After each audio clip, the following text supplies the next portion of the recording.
नमस्कार बच्चों, आज हम सर्वनाम के विषय में पढ़ेंगे। संज्ञा के स्थान पर प्रयोग किए जाने वाले शब्दों को सर्वनाम कहते हैं, जैसे वह, उसे, उसने, मैं, मेरा, मेरे आदि। आइए इसे उदाहरण के द्वारा समझने का प्रयास करते हैं। राम एक लड़का है, वह पढ़ने में तेज है, उसने कड़ी मेहनत की है, उसे अवश्य सफलता मिलेगी। इन वाक्यों में मोटे अक्षर वाले शब्द सर्वनाम हैं, क्योंकि ये राम के बदले आए हैं। राम संज्ञा शब्द है और इन्हीं के बदले ये शब्द आए हैं। यदि सर्वनाम का प्रयोग ना किया जाए तो उपर्युक्त सभी वाक्य भद्दे लगेंगे। जैसे राम एक लड़का है, राम पढ़ने में तेज है, राम ने कड़ी मेहनत की है, राम को अवश्य सफलता मिलेगी। इन सभी शब्दों में संज्ञा शब्द का ही प्रयोग हुआ है, तो ये वाक्य भद्दे लग रहे हैं। इसलिए संज्ञा के स्थान पर सर्वनाम शब्दों का प्रयोग वाक्यों को स्पष्ट और सुंदर बनाता है। वाक्य की सुंदरता को बनाए रखने के लिए सर्वनाम का प्रयोग करना आवश्यक होता है। हिंदी में कुल 11 सर्वनाम हैं, जैसे मैं, तू, आप, यह, वह, जो, सो, कोई, क्या, कुछ और कौन। इन्हीं मूल सर्वनामों से विभिन्न प्रकार के सर्वनामों की उत्पत्ति हुई है। आइए अब हम सर्वनाम के भेद के विषय में जानेंगे। सर्वनाम के मुख्य रूप से 6 भेद होते हैं: पुरुषवाचक सर्वनाम, निश्चयवाचक सर्वनाम, अनिश्चयवाचक सर्वनाम, संबंधवाचक सर्वनाम, निजवाचक सर्वनाम और प्रश्नवाचक सर्वनाम। सर्वनाम के सभी भेदों के विषय में अब हम विस्तार पूर्वक जानने का प्रयास करेंगे। सबसे पहला भेद है पुरुषवाचक सर्वनाम। जिस सर्वनाम से बोलने वाले, सुनने वाले या जिसके बारे में कहा जाए उसका बोध हो, उसे पुरुषवाचक सर्वनाम कहते हैं। जैसे मैं, मैंने, हम लोग, आप, आपको, उसका, उसकी आदि। उदाहरण के द्वारा समझेंगे। मैंने कल आपको उसकी घड़ी दी थी। यहाँ पर मैंने बोलने वाले के लिए प्रयोग किया गया। जैसे मैंने कल आपको उसकी घड़ी दी थी, तो आपको, जिसको हम कह रहे हैं, वो सुनने वाला है, तो आपको सुनने वाले के लिए प्रयोग किया गया है। और उसकी घड़ी दी थी, यह तीसरे पुरुष के लिए प्रयोग किया गया, किसी और के लिए। ठीक है। पुरुषवाचक सर्वनाम के 3 भेद होते हैं: उत्तम पुरुष, मध्यम पुरुष, अन्य पुरुष। उत्तम पुरुष वे सर्वनाम शब्द जिसका उपयोग बोलने वाला अपने लिए करता है, उन्हें उत्तम पुरुषवाचक सर्वनाम कहते हैं। जैसे मैं, मैंने, मेरा, मेरी, हमारा, मुझे आदि। मैं आम खाता हूँ, हम भारतवासी हैं, ये सभी उत्तम पुरुषवाचक सर्वनाम हैं। दूसरा भेद है पुरुषवाचक सर्वनाम का, दूसरा ही भेद है मध्यम पुरुष। जिन सर्वनाम शब्दों का प्रयोग सुनने वाले के लिए किया जाता है वे मध्यम पुरुषवाचक सर्वनाम कहलाते हैं। जैसे तू, तुम, आप, तुम लोग, आप लोग, तुम्हारा, तुम्हारी आदि। उदाहरण के द्वारा समझने का प्रयास करेंगे। जैसे तू अच्छा है, तू यानी मध्यम पुरुष एक वचन, तुम अच्छे हो, तुम यानी मध्यम पुरुष बहुवचन।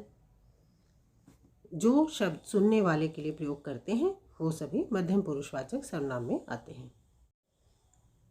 पुरुषवाचक सर्वनाम का तीसरा भेद है अन्य पुरुषवाचक सर्वनाम। वक्ता अर्थात बोलने वाला श्रोता से अर्थात सुनने वाले से जिसकी चर्चा करता है उसे अन्य पुरुषवाचक सर्वनाम कहते हैं। जैसे वह, वे, उसका, उसकी, उनका, उनकी आदि।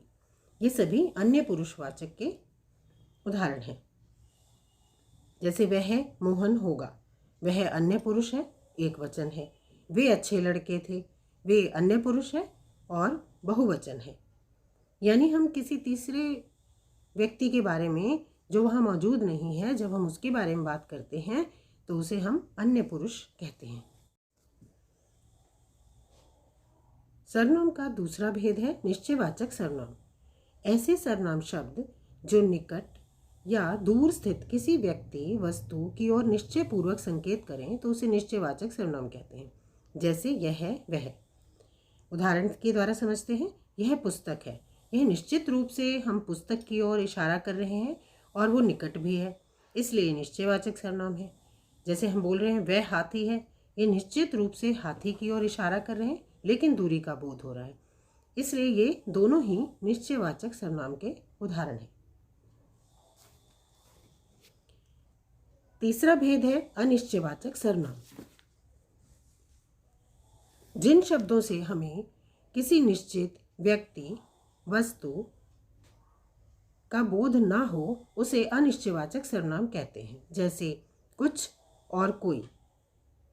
किसी भी होता है, किसी कोई का ही रूप है, तो हम दो ही उदाहरण इसके मुख्य रूप से मानते हैं, कुछ और कोई।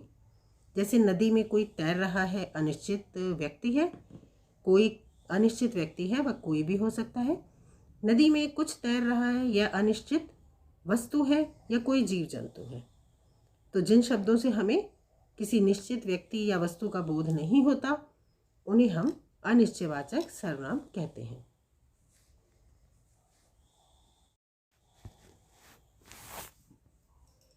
अगला भेद है संबंधवाचक सर्वनाम। ऐसे सर्वनाम शब्द जो किसी दूसरे संज्ञा या सर्वनाम से स्थापित करने के लिए प्रयुक्त किए जाते हैं।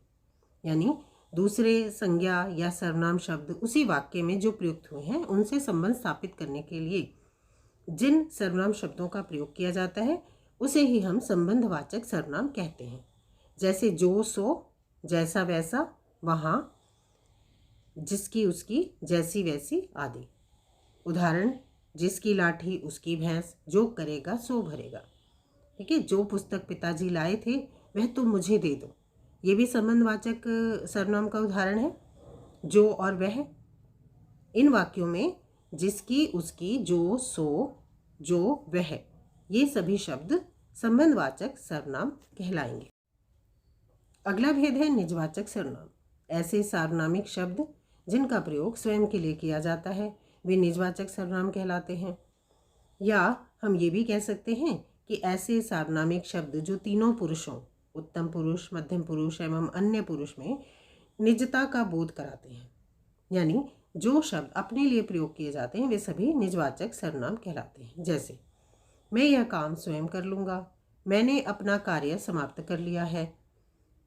यहाँ पर स्वयं और अपना दोनों ही शब्द अपने लिए प्रयोग किए गए हैं, इसलिए ये निजवाचक सर्वनाम है। आप निजवाचक सर्वनाम है। जैसे मैं आप ही चला जाऊँगा, यानी जब आप शब्द से अपने आप का बोध हो, निज या स्वयं का बोध हो, तो वह निजवाचक सर्वनाम में आता है। यहाँ पर मैं आप ही चला जाऊँगा, ये क्या है, मैं स्वयं ही चला जाऊँगा, खुद चला जाऊँगा, तब ये शब्द निजवाचक सर्वनाम में आएगा।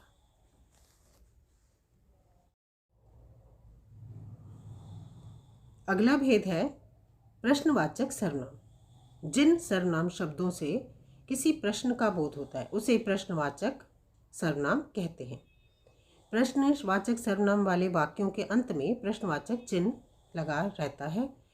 जैसे क्या, कौन, कैसे, इस तरह के शब्द प्रश्नवाचक सर्वनाम में आते हैं। क्या आप घर भी जाएंगे, यह क्या है, प्रश्नवाचक सर्वनाम। इसमें अगर हम आपको पूछें कि प्रश्नवाचक सर्वनाम कौन सा है तो आप बताएंगे क्या। और इससे कैसे बोध होता है कि ये प्रश्नवाचक सर्वनाम है, क्योंकि वाक्य के अंत में प्रश्नवाचक चिन्ह लगा हुआ है। कौन खेल रहा है, यहाँ पर प्रश्नवाचक सर्वनाम है कौन, और वाक्य के अंत में प्रश्नवाचक चिन्ह लगा हुआ है।